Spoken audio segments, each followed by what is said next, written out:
সরো সরো।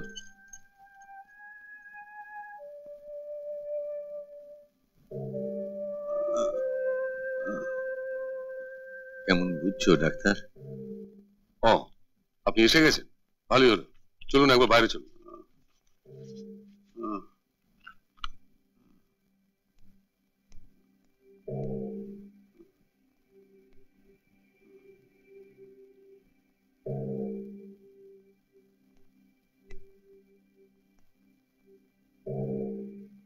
আমি বুঝেছি কেন তুমি আমাকে বাইরে ডেকে নিয়ে এসেছো। ওর বুকের অবস্থা নিশ্চয়ই ভালো না। আপনি ঠিকই ধরেছেন, ওনার এখন পূর্ণ বিশ্রামের প্রয়োজন, আর কোনো কারণেই যাতে উত্তেজিত না হন সেটা একটু দেখবেন। ঠিক আছে, তুমি ওষুধপত্র লিখে দিয়ে যাও, আমি তো রয়েছি।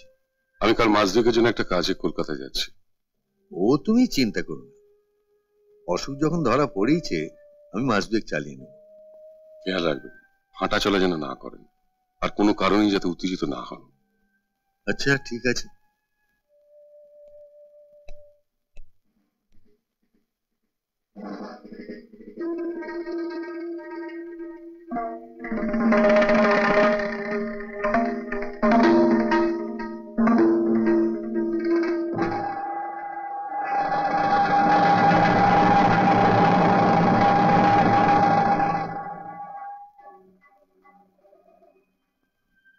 কি বললেন ডাক্তারবাবু?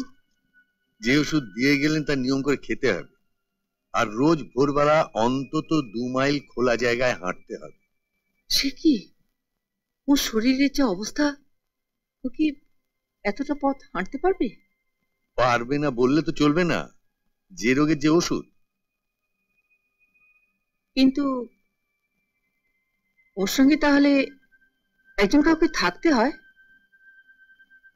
বৌমা তো আছে, বৌমা থাকবে। কি বৌমা? পারবে? পারবো।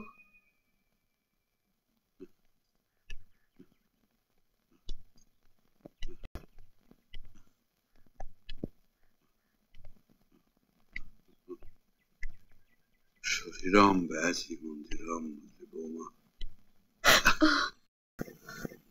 খুব কষ্ট হচ্ছে বাবা?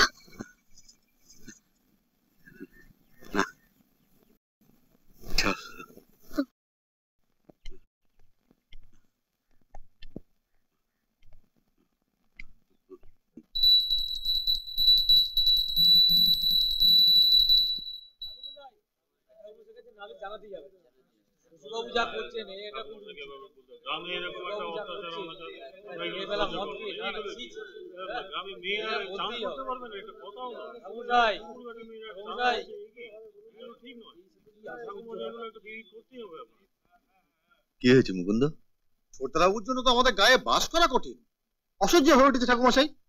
গায়ের মেয়েদের মান ইজ্জত সব যেতে বসেছে। কেন, আবার কি হলো? গায়ের পুকুরে মেয়েরা চান করছিল।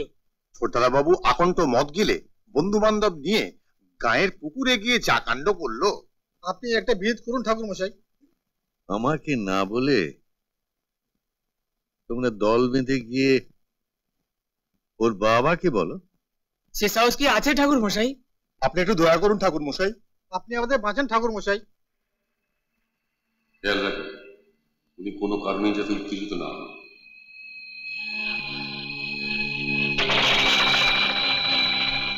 মুকুন্দ তুমি আবার শোনো,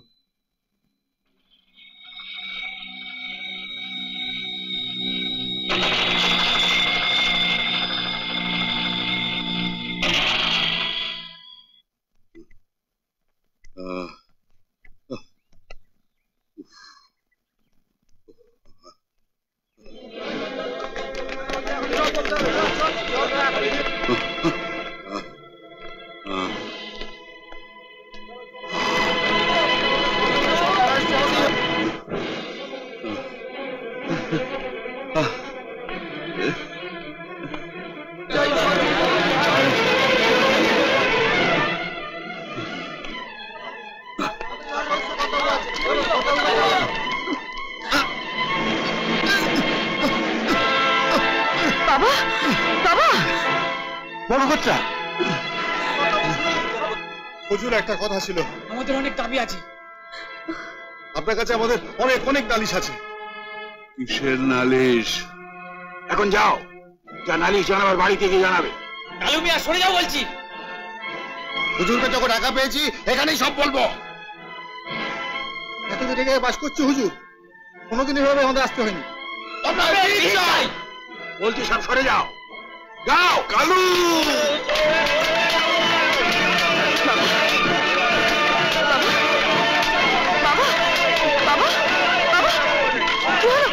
বাবা, কি হলো বাবা? বাবা, কি হলো বাবা? বাবা,